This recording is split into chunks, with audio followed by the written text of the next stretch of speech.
Okay, I'm going to make a start there. I'm sure we'll have a few more people joining us.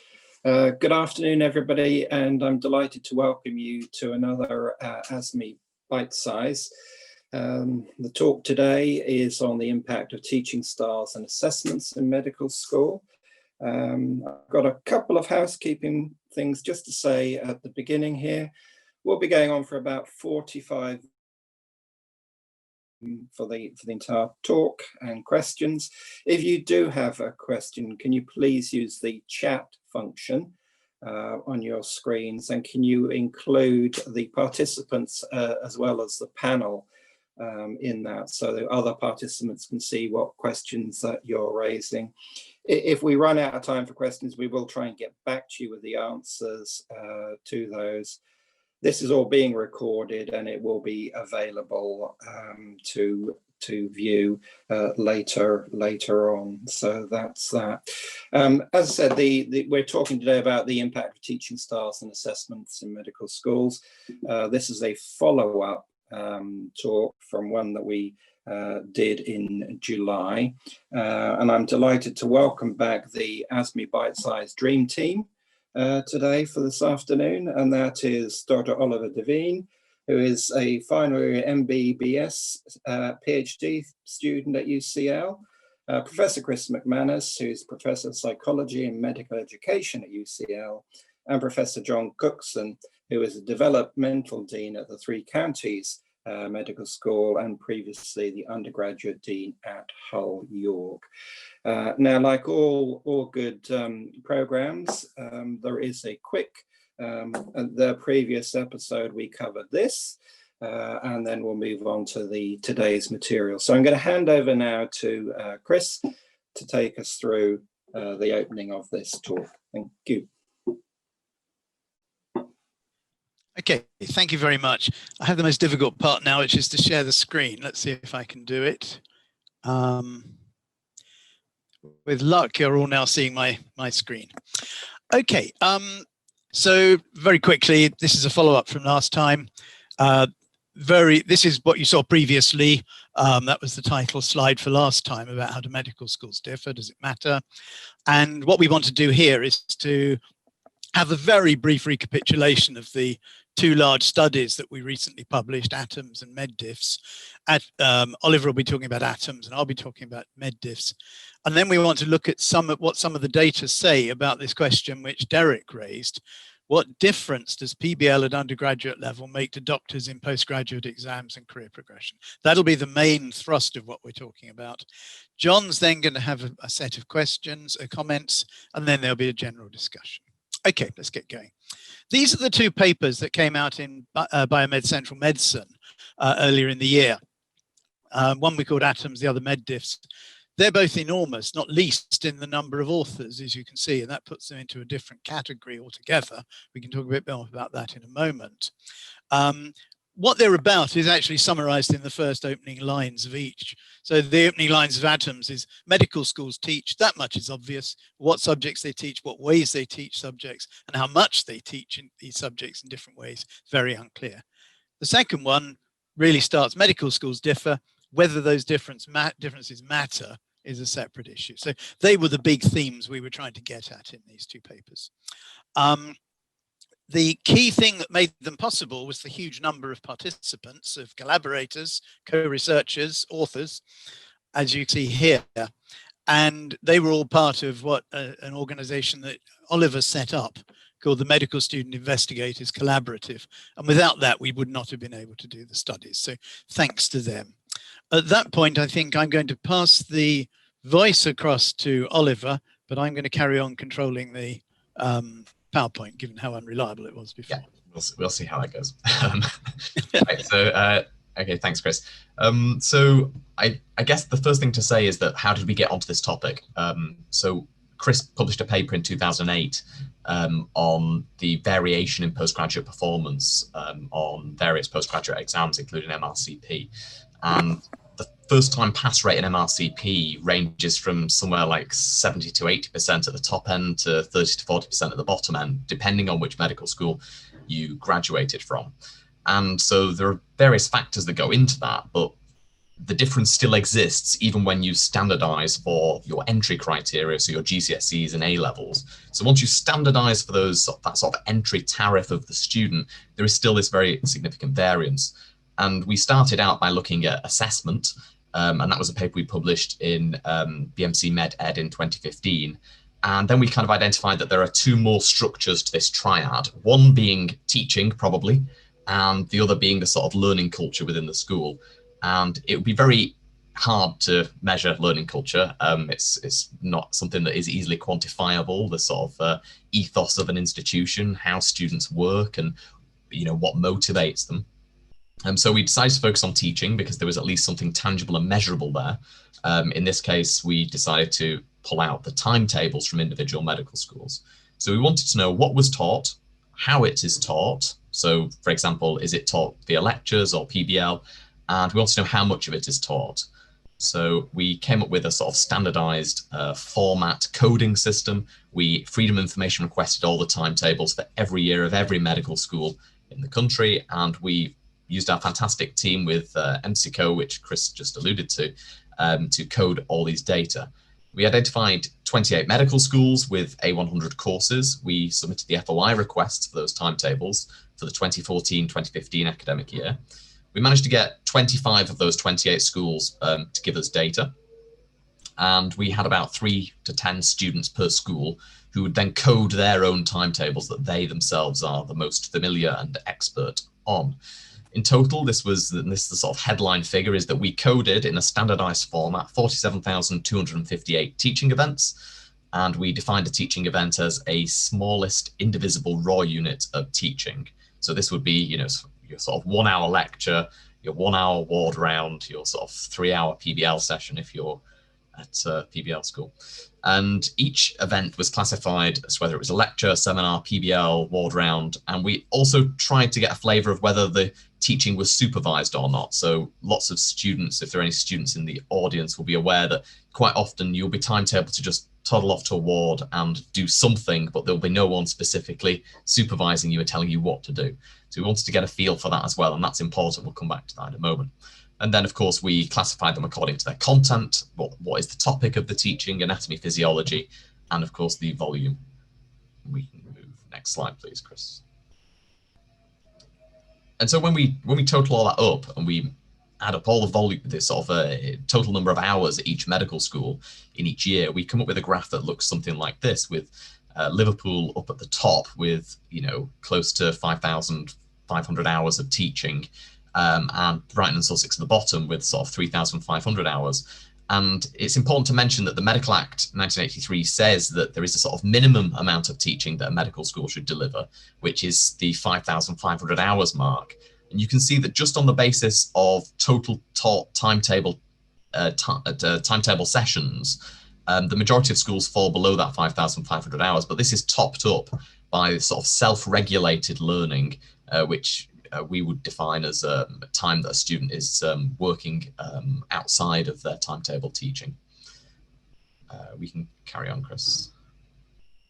And so when we plot all these different teaching methods and all these different content types against all the medical schools, we come up with something that looks kind of like this. And it's very complex, but it gives you an idea of just how much data there was in this study.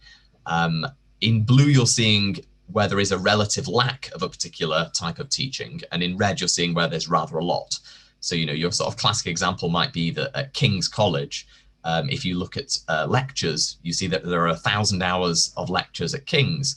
Whereas if you look at, let's say, Hull York, for example, there are 270 hours across the entire course. So you see there are big differences, and we wanted to know whether that mattered. So then we moved on, and I think we can take the next slide.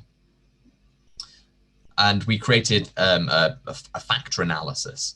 And these factors on the left, this first diagram on the left, we're showing essentially how different teaching types and topics cluster according to how traditional a course is on the x-axis and how structured a course is on the y-axis. So when we talk about traditional, we're talking essentially about how much PBL they have. So it wouldn't be a surprise to say that in a traditional course, there are more lectures, whereas in a PBL course, there'll be more PBL. What you can see is that certain teaching clusters emerge. within PBL and with PBL and GP teaching on the far left, and biochemistry and neuroscience sort of clustering up on the right. So there do seem to be some trends and patterns that are pulled out by this analysis. And then if we look at the right-hand diagram, we're actually showing now the factors illustrated plotting schools on the same kind of factor analysis chart. The blue dots are showing that schools that actually self-identify as PBL, and the black dots are schools that self-identify as traditional. And actually, this factor analysis neatly separates those two purely on the basis of our unstructured and structured versus PBL and traditional components, which was really nice to see actually when we got that. And I think that's, yeah, so, okay. So the next, yes, I'll hand back over to Chris and he'll talk more about med-diffs and sort of why this matters. Okay, let's go. Well, quick look at med-diffs, because we're going to use these data in a moment. We talked about this last time. This actually had 29 schools. We had information from everybody at the time, and the 18 were classified as non-PBL schools, 11 as PBL or CBL. We collected a lot of information on these schools. We got it from wherever we could off the internet, from published sources. Everything is in the public domain pretty well. And we've divided these up into various categories: the institutional history, what might influence a curriculum, how they select into the schools, the teaching, learning and assessment, that's mostly from Atoms, student satisfaction, we can come back to that one later, but that's the National Student Survey, scores on entry into foundation from UKFPO, National Training Survey measures, what they chose to specialize in, how they did in various postgraduate exams, including a composite GMC measure, and then some measures on fitness to practice issues. Now, the PBL versus non-PBL schools, one thing we did immediately was to take all of the 50 measures and start to see whether there were differences between the PBL and non-PBL. The vast majority of these measures don't show differences, by the way. So let's just concentrate on those where there is a significant difference. And in particular, these ones where there's a significant difference after a month-only correction. And what you can see here is that the PBL schools have lower entry grades in general. Not surprisingly, they tend to be less traditional in their teaching. That goes with the turf. They tend to do less well on GMC's composite measure of postgraduate exams. They also do less well, interestingly, on the MRC GP knowledge test. And actually, it's not quite as significant on the clinical skills assessment. And there's also a higher rate of ARCP problems, which are not exam related. There are other issues. So there's a number of differences between PBL schools and non-PBL. One of the things we showed you last time, which is an interesting one, is if you look at the amount of GP teaching across schools, then on the percentage of the students who go into general practice as trainees or apply for it, then there's a very strong relationship, that's clear. On these diagrams, by the way, the green blobs are medical schools. The yellow squares around a blob indicate that it's a PBL school. And you can see these tend to be up at the top end in terms of both teaching hours and percentage of GP trainees. The more tricky bit comes that when you then look at those same schools and how they performed on MRC GP, the line clearly is going the opposite way. So the schools with most PBL and most GP teaching are actually doing less well when their graduates get to MRC GP. And the same applies to the clinical skills assessment. I won't go into that any further. Okay, so that's really the sort of thing we were doing in med-diffs. What I now want to do is to look at something we didn't look at before, and that's Derek's question: what difference does PBL at undergraduate level make to doctors in postgraduate exams and career progression? For this, what we've done, first of all, and this gets complicated, I'll warn you, nobody ever said it'd be easy after all. We cut down the 50 measures to 29, so we had somewhat less to deal with. And we looked at the interrelationships of these 50 measures. And this is just a correlation matrix. Large, dark blobs, blue means there's positive correlations, red means there's negative. And you can see there's a lot going on in this. And the question is how to make much more sense of it than that horrible matrix.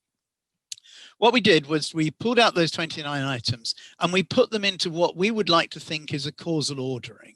So things which come early. The history of an institution comes early in its life, and there's not much that goes on now that can change its history. Curricular influences tend to be relatively early. Selection, who comes into a school, is not something to do much about once they're in there, and so on. We move across through teaching, learning, assessment, satisfaction, foundation, F1, specialty training choices, postgraduate exams, and fitness to practice. So in general, we can then take and we can create a structural or causal model from that. And the simple rule is that measures cause things to the right and are caused by measures to the left. So we can start to populate that map. And so here we've got all of the 29 measures. So for instance, that's the historical percentage of GPs that a school's produced. This is the score on the National Student Survey satisfaction measure. Over here, we've got the GMC's composite measure of how well schools are doing in postgraduate exams. And so we've got all 29 in this space where in general, things affect things to the right of them. And then we can do the maths and work out what the relationships are. And that's where we get the interesting diagram, which looks like that. And so, and incidentally, these aren't just arrows drawn in. Every one of those arrows has coefficients attached to it, but I'm not going to worry much about that. It's really to add verisimilitude and convince you I'm not just making this up and drawing it all on the back of a beer mat in a pub or something.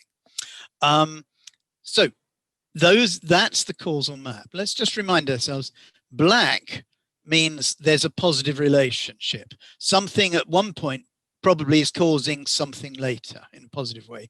Red means it's a negative. If something goes up, then something else goes down later on. The thickness of the lines is proportional to the base factors, roughly their significance. And the thicker they are, the more important they are probably. Okay. The usual comment I get at this point is it's a bit complicated. And of course, that's true. And we never really expected it to be simple. At this point, I always usually just show, firstly, maps like this, where I think most of us can navigate things like that without too much trouble. And we expect it to be complicated. It summarizes a vast amount. And then those of you who are diabetologists or biochemists or whatever will not feel that this is an unrealistic image describing insulin receptor signaling. It's complicated. Yeah, again, who expected it to be otherwise?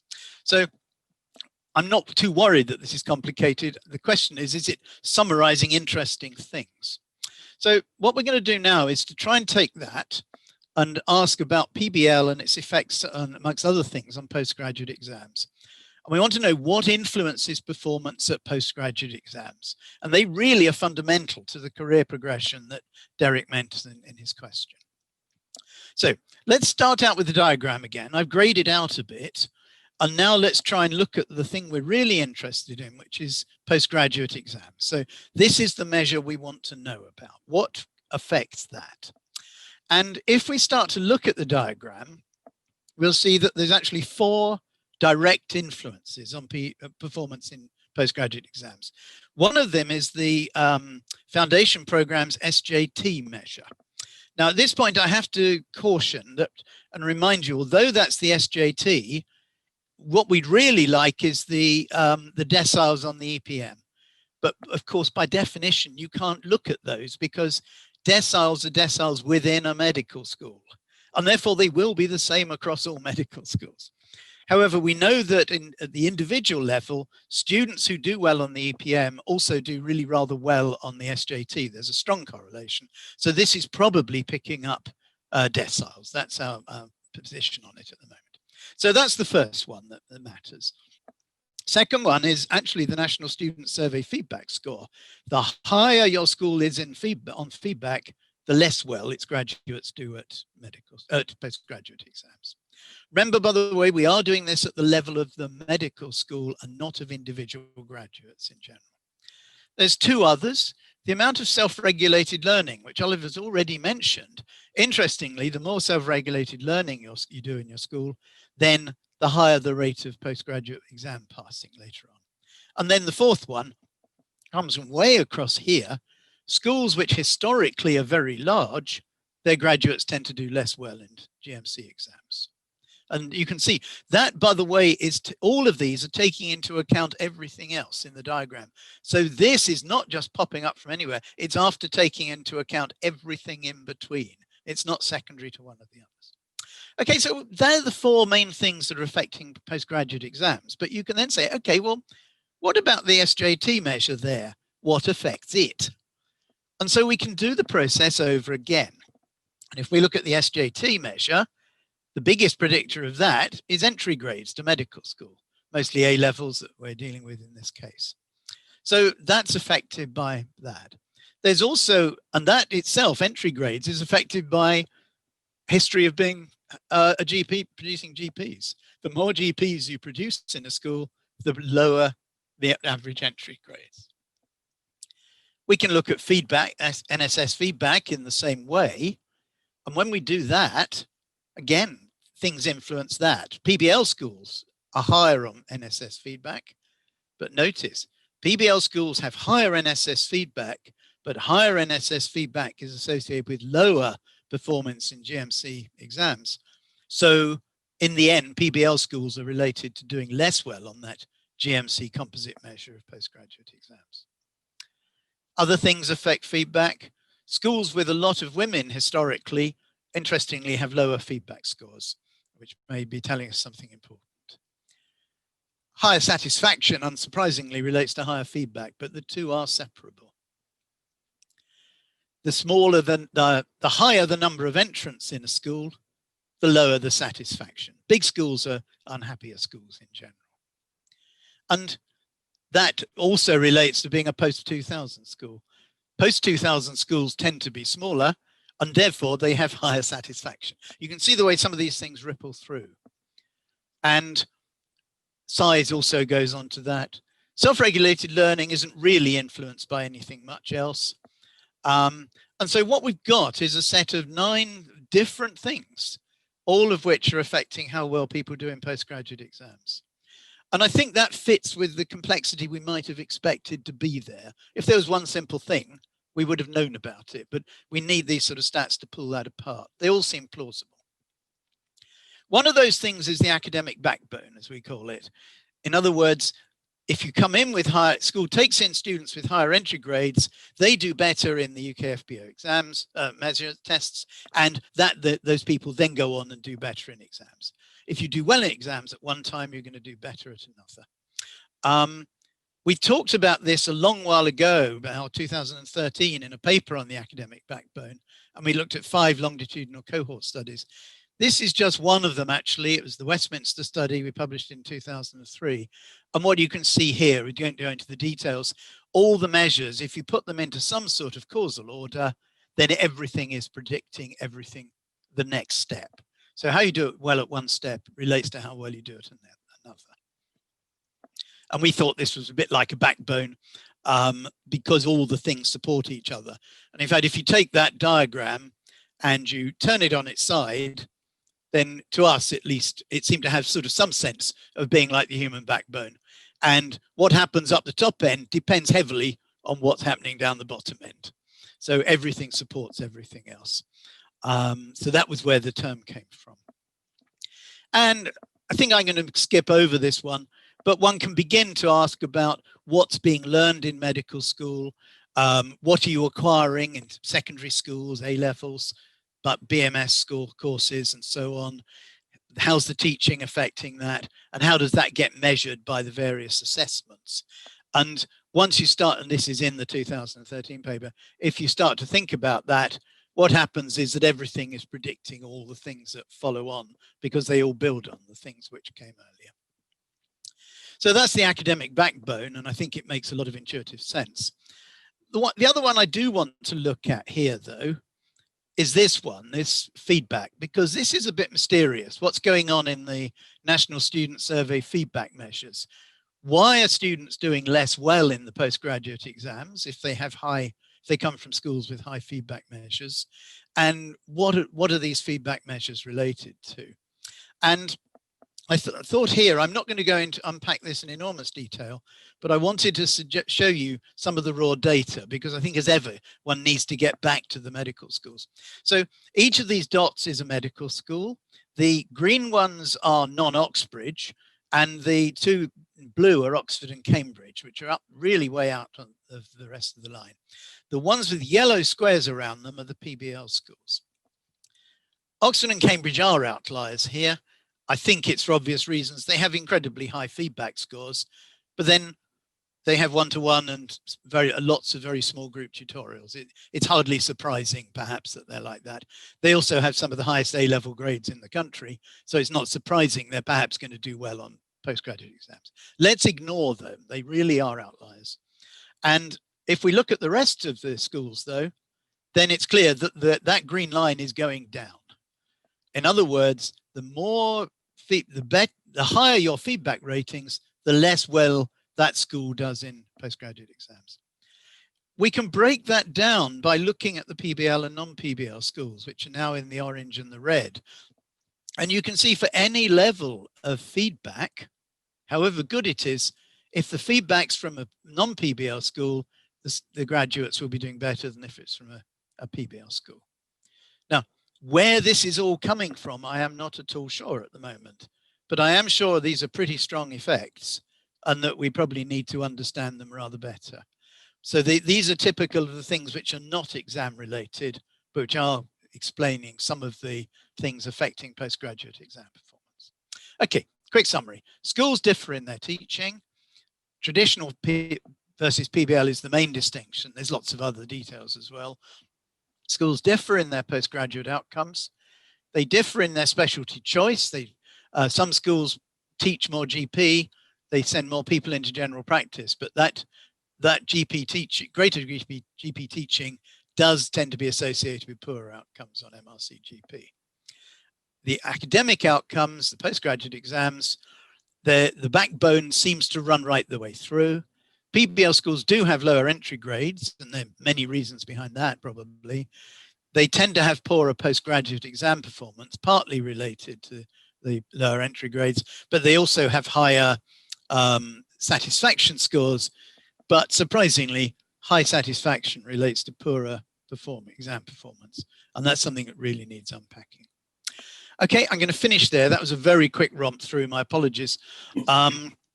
And it's partly having to recapitulate what we did earlier, but I just want to finish by thanking all of our co-authors on those two papers, without whom none of it could have happened. At that point, I'll try and stop sharing my screen. Yes, there we go.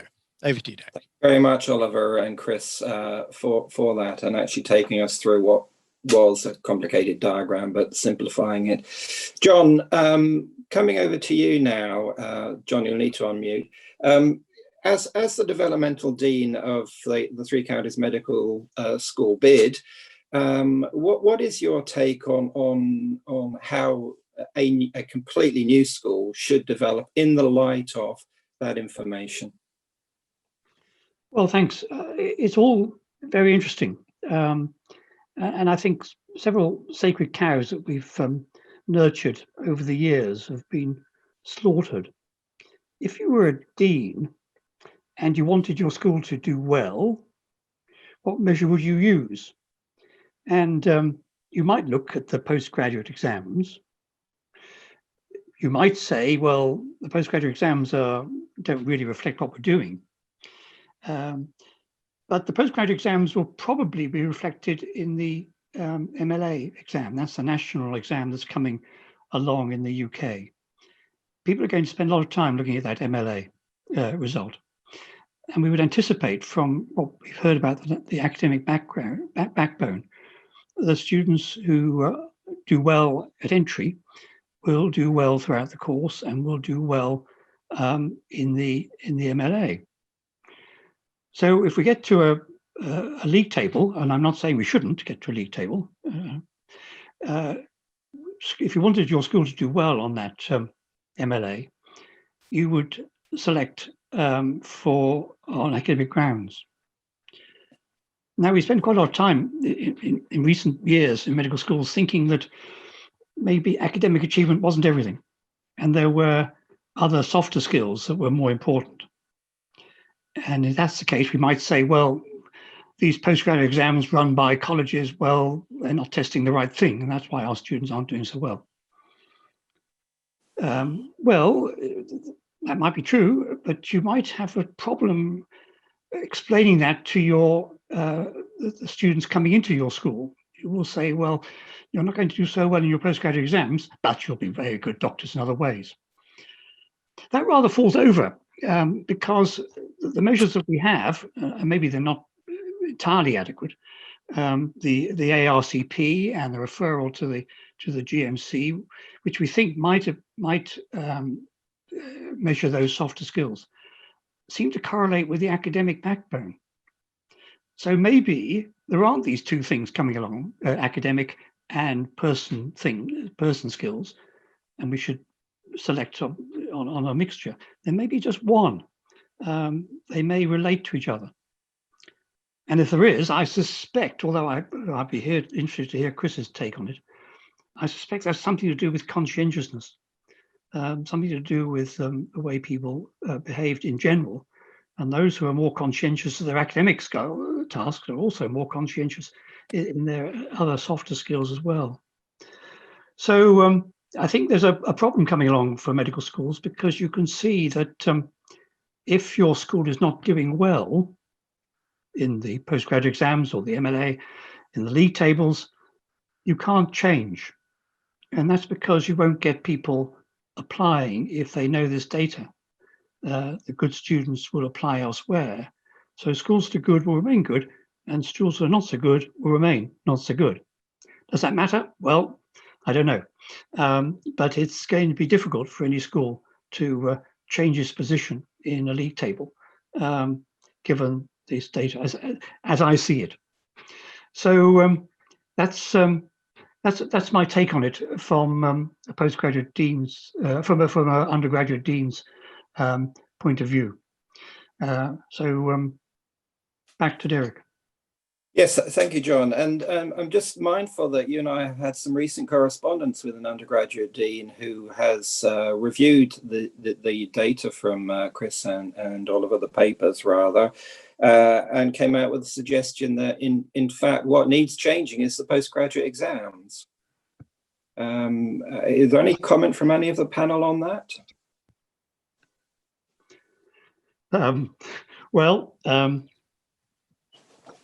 Postgraduate exams, one of the problems about all exams is that you can't measure what counts. You can't count what counts. So we count what doesn't count. That's our main problem. And we don't really understand the things that are most important, let alone assess them. So I have doubts about whether changing the postgraduate exams is possible, let alone whether it was desirable. So I would think that the postgraduate exams are there to stay, much as they are, because we haven't got good ways of measuring other things. Can I just ask you, Oliver, while on a separate, not separate, but looking at all of these results and you know, the question mark, at least in my head, around PBL and what that might mean in the postgraduate arena, how sophisticated do you think 18, 19, 17-year-olds are to deal with this data in any sensible way to inform their choice of medical school? Yeah, I think that's a really challenging question as to whether or not this data has sort of any particular relevance or meaning to 17-year-olds. I mean, I can only speak to my own experience, but at the age of 17, I don't think I understood a great deal about medicine as a career, about medicine. And that's despite, you know, all the necessary and requisite shadowing and work experience and volunteering and brushing up for interviews and reading books about, you know, what a career in medicine sort of entails. But yeah, I don't think 17-year-olds understand these things. I mean, when I was that age, I didn't even understand. I mean, I thought that I remember thinking this, and I only realized this in my first or second year of medical school, I'm ashamed to say. I was under the impression that all doctors, apart from GPs, practiced both medicine and surgery. And it was quite a shock to me at the end of my first year when I realized this was not the case.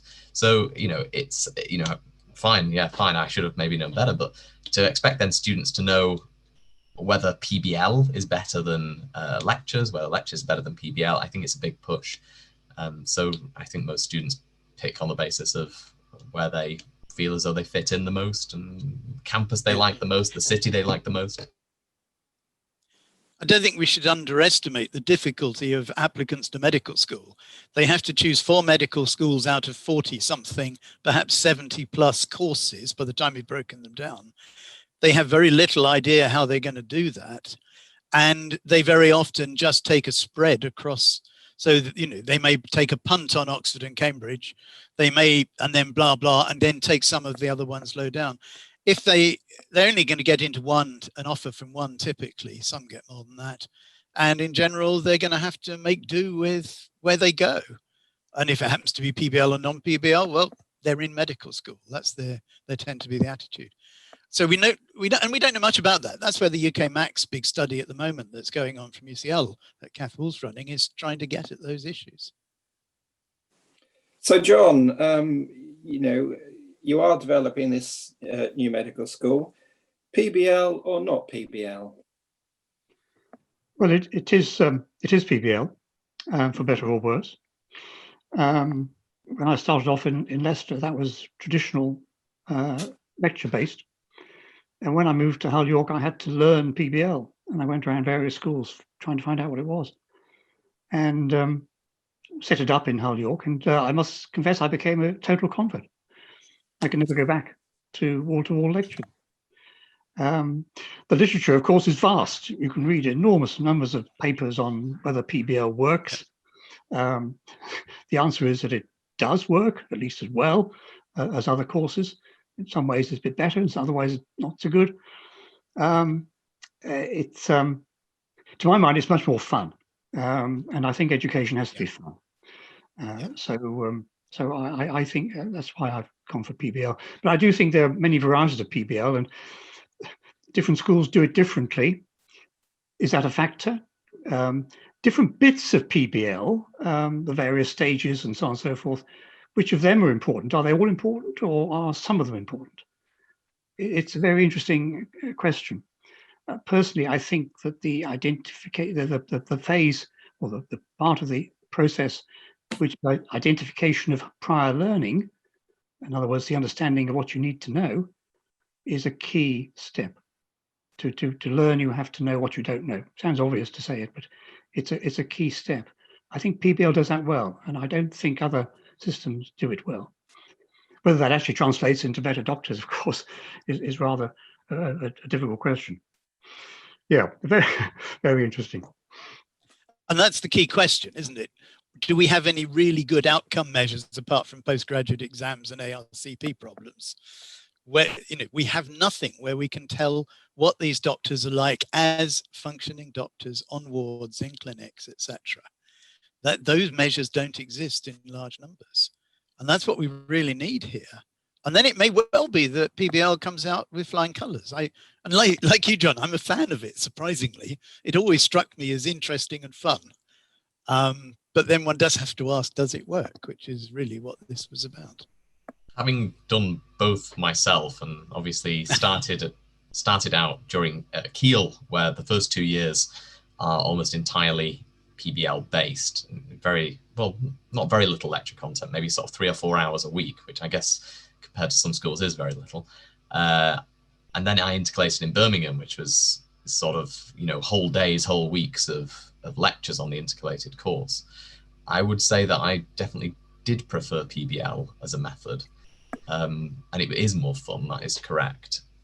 The deficiency, I think, comes less in the method of PBL and more in the location of the PBL. So my view on this has always been that when PBL is implemented in a new school that doesn't have a lot of experience of teaching medical students, and lecture programs that accompany that PBL have not been established, teaching resources are not in place already, I think that's why PBL schools may fall down. It's not about the PBL, it's about the adjuncts to the PBL, and that they are not established. And I think as a PBL school, you know, a new PBL school, for example, initiates and goes through that process of refining its learning materials and its lecturers that go along with the primary learning method, I think that's where the improvement is got at.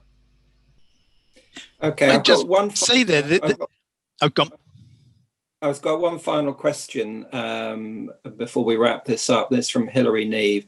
Does your data suggest that students who do well in postgraduate exams have better knowledge, or rather whether they are good at exams? They aren't necessarily the same thing, as we don't know how either correlate with being a good doctor. There is increasing evidence that PBL better prepares students for applying their understanding in practice. Okay, we do know one thing, and it may well be that doing well in exams doesn't correlate with being a good doctor.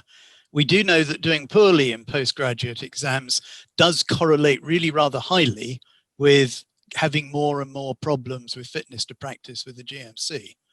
So, and that's a huge study using both MRCP and MRCGP data over a number of years.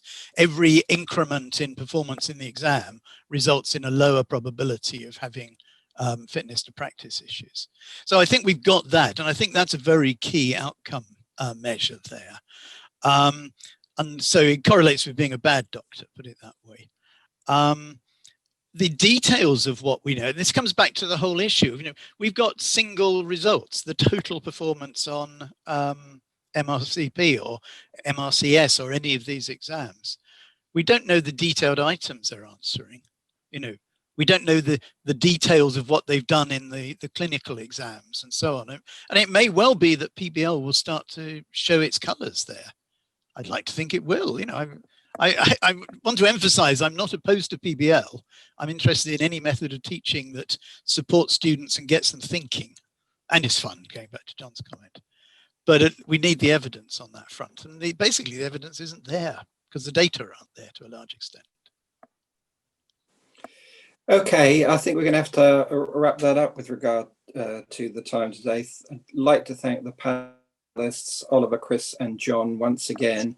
And this is recorded, so you will be able to see and reflect on this later. I just do want to say that please sign up for next week's Bite Size, which is on Monday, the 12th of October at 5:30, where they'll be discussing Bowden's research into transforming medical education to suit 21st century healthcare needs. And please look, there's several of the ASME Bite Size coming up between now and Christmas. And I hope you're finding them good value for money. There have been a few other questions which we will try to get around to answering offline now. Thank you very much indeed for your time. Bye.